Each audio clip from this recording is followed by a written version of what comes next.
The name's Marlowe, Philip Marlowe. I'm a licensed private investigator. You don't get rich in this racket. Sometimes you get beaten up or shot at or tossed in the jailhouse. Once in a while, you get dead. Every other month, you decide to give it up for some sensible occupation.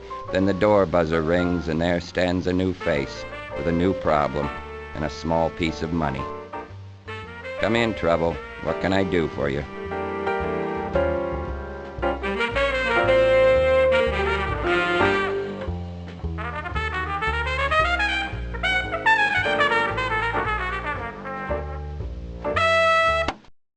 The first thing you have to do is to choose which version of the game you want to play. If you want to play the game that follows the plot of the book, Little Sister, then click Original Plot. If you want to play the game where the motives and murderers are not the same as the original plot, then click Alternate Plot. After you've made your selection,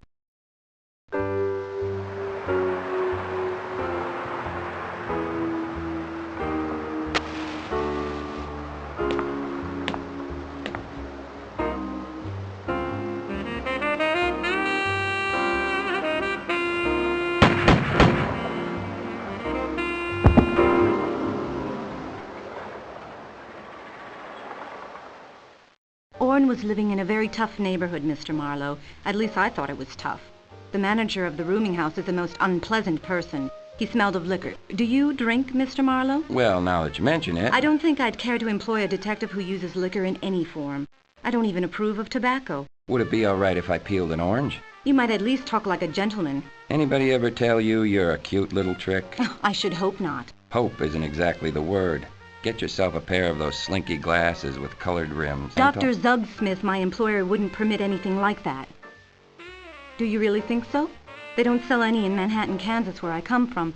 But you said you drink, and you've been very rude, and if I hire you... If you hire me, I'm the guy you hire. What's your name and trouble? Look, you come from Manhattan, Kansas. You work for Dr. Zugsmith, and you're looking for somebody named Orrin. I already have enough information about you to find out your whole family history. You don't look like the type who goes to see private detectives. I know that. Orrin would be livid, and Mother, too. I just picked your name out of a phone book and... What's your name? My name's Orpha Mae Quest. My father was a surgeon. He died 4 years ago. I live with my mother since my sister Layla and my brother Orrin left. Orrin was going to be a surgeon, too, but he changed to engineering after 2 years of medical. Then a year ago, he came out here to work for Cal Western in Bay City. It wasn't like Orrin not to write regularly, but the last letter was several months ago. Mother and I got worried, so it was my vacation and I took the train out to see him. I'd written to Orrin that I was coming, but I didn't get any answer. So all I could do was go down to where he lived. It's in Bay City, number 449 Idaho Street. It was a cheap rooming house. The manager was a horrid kind of man. He said Orrin had moved away a couple of weeks ago, and he didn't know where to, and he didn't care. Go on. Well, I called the place where he worked, the Cal Western Company, you know, and they said he'd been laid off like a lot of others, and that was all they knew. So I went to the post office and asked if Orrin had put in a change of address. They said no, so I began to get a little frightened. He might have had an accident or something. Did it occur to you to go ask the police about that? I wouldn't dare ask the police. Orrin would never forgive me. He's difficult enough in the best of times. Besides, our family's not the type of family Well then, just what do you think might have happened? I guess if I knew that, I wouldn't have come to see you. How much would you charge to find him? $40 a day, plus expenses. That's far too much. I couldn't possibly afford more than $20. I've got to buy my meals and my hotel. What hotel are you staying at? I'd rather not tell you if you don't mind. Why? I'd just rather not. I'm terribly afraid of Orrin's temper, and, well, I can always call you, can't I? Let's see a photo of him. There was a lot she hadn't told me. I stared at the family photograph and wondered, should I pump her for information on Orrin, or should I try to find out something about her and her family? Tell me about Orrin. He was 28 years old. He has light brown hair. He's very tall, over 6 feet. He used to wear a little blonde mustache, but Mother made him cut it off. She said... Don't tell me. The minister needed it to stuff a cushion. You can't talk like that about my mother. There's a lot of things about you I don't know, but you can stop pretending to be an Easter lily. What about his habits? What does he do for fun, besides not smoking or drinking or going out with girls? He studies a lot, and he has a very expensive camera he likes to snap people with when they don't know. Sometimes it makes them mad, but Orrin says people ought to see themselves as they really are. Let's hope it never happens to him. What kind of camera is it? One of those little cameras with a very fine lens. You can take snaps in almost any kind of light. A Leica. All right, I'll take the case. But you ought to be able to guess what happened. He's in a strange city, he's made good money for a while. He's meeting a kind of people he never met before. So he just broke training and he doesn't want his family to know about it. He'll straighten out. No, Orrin's not the type to do that, Mr. Marlowe. Anyone is. Out here he's lonely. He's got dough. He's got himself all jammed up with some floozy and a bottle of hooch. After all, the guy's going on 29 years old, and if he wants to roll in the gutter, that's his business. I hate to believe you, Mr. Marlowe. I'd hate for Mother... Something was said about $20.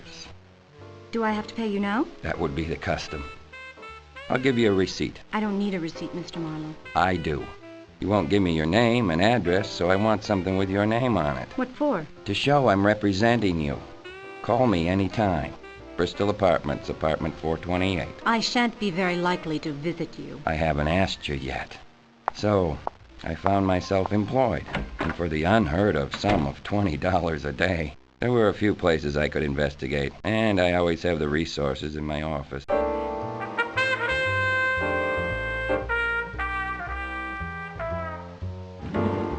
Miss Orpha Mae Quest, my current client, was small, neat, and prissy. She wore rimless glasses, no makeup, and no jewelry. She wasn't that kind of girl. And yet there was something in her eyes that was much older than Manhattan, Kansas. From the description she'd given me, Orrin Quest sounded like a sleazy, sanctimonious weasel. Imagine somebody whose hobby was taking sneaky photographs. If he was my brother, I might be glad I lost him. But she wanted him found. Why?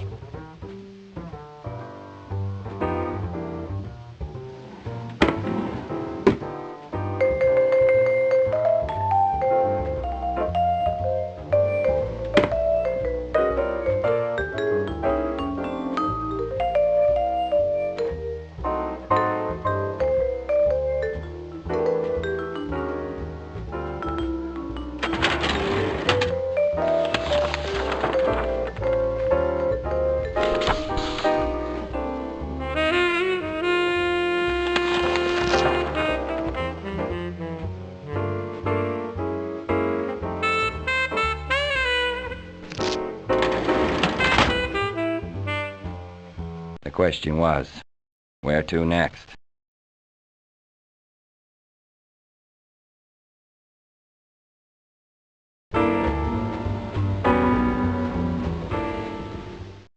You could know Bay City a long time without knowing Idaho Street.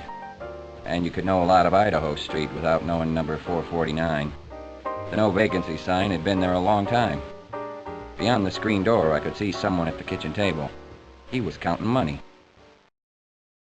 Hey, I need to see the manager. Not in, Bub. Who are you? Wants it to you. I want a room. No vacancies, Bub. Can't you read the large print? I happen to have different information. Huh? Go fry your head in it. Well, if he wasn't the manager, who was he? And what did all the money mean?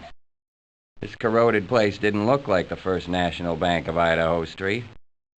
I could go downstairs, bide my time, and wait and see what the man and the money were up to, or I could open the door and ask my questions now, while there was still only me to ask them and only him to answer.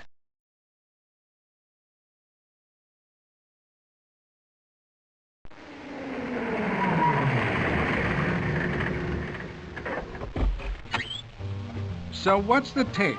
7 G's. Amazing how much money you can make off of bum drug fiends, ain't it? It's a filthy business. I don't like it. In the old days back in Cleveland, we made our money from protection and hijacking. I never thought I'd see the day that Weepy would deal in drugs. You shouldn't call the boss by that name no more. And money is money. Pretty soon, I'm gonna be a gentleman myself. Just like the boss. Just like Steelgrave. Just like Mr. Steelgrave. Well, that is a lot of money. I think I'll just follow them and see where it winds up.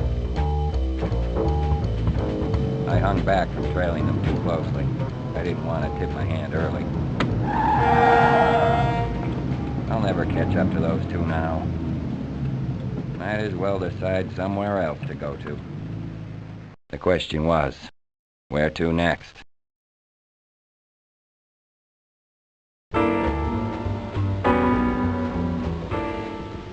Cal Western is an oil field with ambitions of becoming a refinery. I'd explained what I was looking for and why, and the office manager had obligingly found Orenquist's one-time foreman for me. Yes, I knew Orenquist. He didn't work here too long, about a year. The company had to let go about half of the second shift about 3 months ago, and Quest was just one of a dozen we laid off. The plant seemed to be running at full tilt now. I could ask what had caused the layoffs and what Oren's attitude toward that had been, or I could try to get some insight into Oren's personal life. Quest worked for you about a year. Did he ever talk about his personal life, how he spent his weekends? He wasn't really talkative. More argumentative. He was a blue nose. The rest of the guys could always get a rise out of him. All you had to do was ask him about girls or parties or sex, and you'd start him off. He didn't make any friends. Well, he might not have made friends with anybody here, but he must have found someone to pal around with. As long as he did 8 hours work for 8 hours pay, we were satisfied. And he did. Up until a month or so before he got laid off. What changed? Sometime before he left, a month maybe, he started calling in sick on Mondays. And when he did get in, he looked like death warmed over. I've seen people binge. You know that look they get. Anyway, when the time came to choose who to lay off, he was high on the list. After he got laid off, did he ever say if he had plans? If there was any place he'd go? No, he never said. But I heard that when they handed him his severance pay, he laughed. He said it was peanuts. He was going to be rich. Did he say how he was going to make this money? The way I heard it, he said he was going to collect on the wages of sin. Why anybody would want to find Orenquist was a mystery to me. Unless it wasn't him they were trying to find, but something he had or something he knew.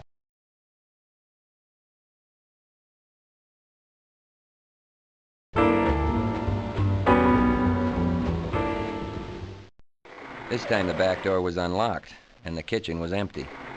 The sounds of heavy snoring led me to the manager. He was passed out on the couch next to his favorite poisons, gin and marijuana. There was a lot there. Maybe he had a party with his friends, or his customers. I let Prince Charming sleep. He wasn't going anywhere. And took a look at the register. The register listed room 214 to Oren P. Quest. So I decided to look it over. But it wasn't empty. I beg your pardon. The manager told me this room was vacant. You can always try knocking. Why would I? If the manager said the place was empty, he must have thought you already moved out. Okay if I look around? There's a no vacancy sign on the house. So what makes you think if you come here, you'll find one? A man named Oren P. Quest told me about it. There was a look on its face that you might call watchful, but it was a watchful face to begin with. You ain't getting nowhere with that breezy manner, Bub. What kind of dick are you, city? Your grammar is almost as loose as your toupee. Lay off my toupee. What's a beef? No beef. I just wondered why you had the room. I moved from room 215. This here's a better room, that's all. You satisfied? So, you're Hicks. How did you... George W. Hicks. It's in the register, room 215. You said you moved from room 215. If I had a blackboard, I'd write it out for you. Don't get tough with me. What happens with people that get tough with you? You make them hold your toupee? You lay off my toupee if you know what's good for you. What's your connection? I gave him my card and told him I was looking for Oren P. Quest. He asked why, but I didn't answer. Okay, you don't have to answer. I'm a careful guy myself. That's why I'm moving out. So, Hicks was leaving. He was the only witness I had to the whereabouts of Oren P. Quest. At least he'd seen him, or maybe talked to him. I could pump him for more information now, or I could try to find out more about Hicks and where he was going. Maybe you don't like reefer smoke. That and other things. That's why Quest left. He was a respectable guy, like me. I think a couple of hard boys threw a scare into him. Why? You just mentioned reefer smoke. Maybe he went to headquarters. In Bay City? Why would he bother? So, what kind of work do you do, mostly? Anything that's reasonably honest. Reasonably is a word you could stretch. So's honest. You're so right. Let's get together some quiet afternoon and stretch them. I'd heard Hicks leave the room and walk around downstairs. I heard a car drive away, and I searched room 214 and 215, but found nothing that connected either of them to Orrin P. Quest. Above the silence, I heard a car driving off in the distance. Then something for the first time penetrated my mind. A drunk like Clausen ought to be snoring his head off. He wasn't making a sound.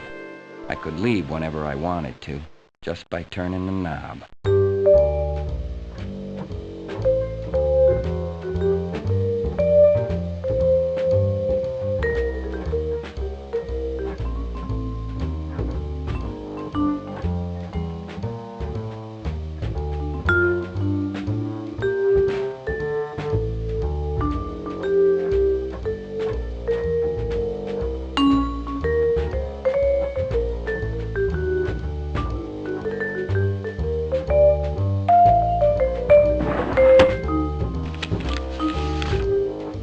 I could take it, or I kept it.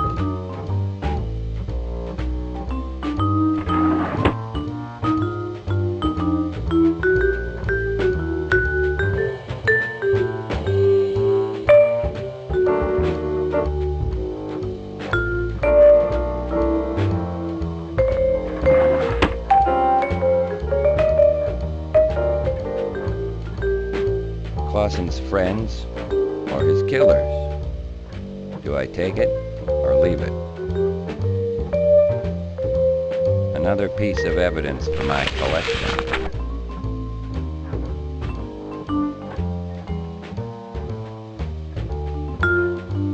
I could take it or I could leave it. I've taken a lot of evidence, haven't I?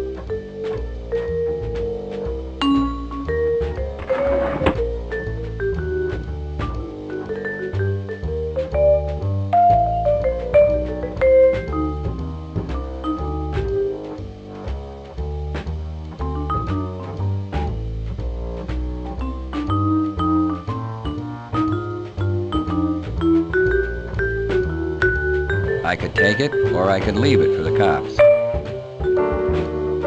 I decided to bring it back to the office.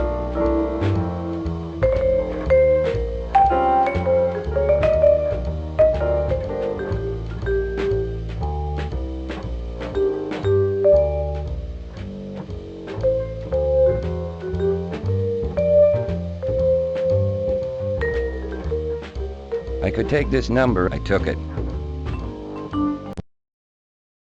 I did a nice, quiet 35 getting away from the neighborhood.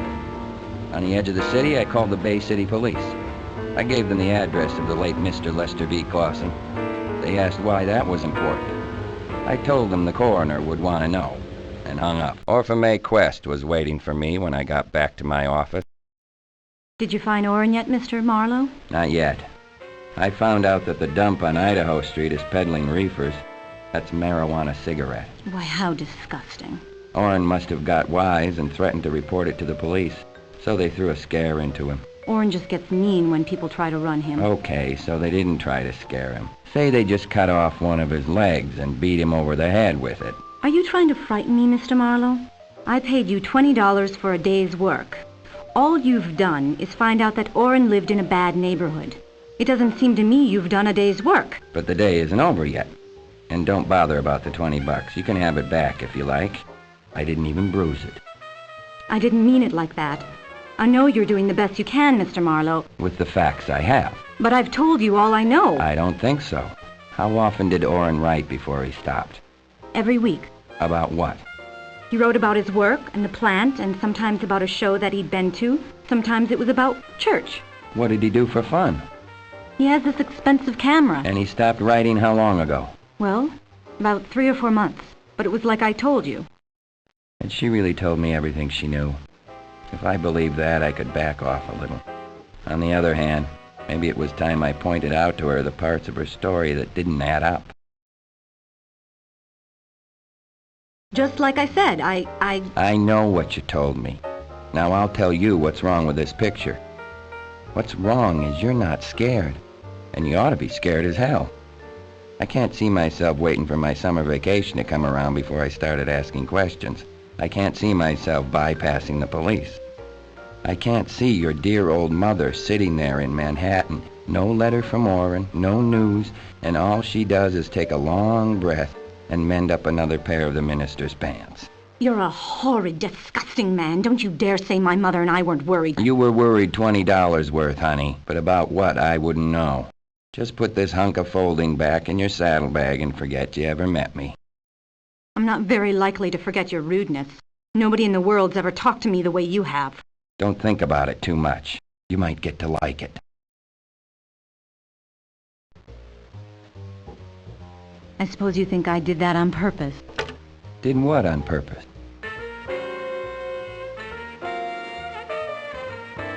I'm sorry I was mean. I'll call you. It hadn't been much of a kiss, but it looked like I had another crack at that $20.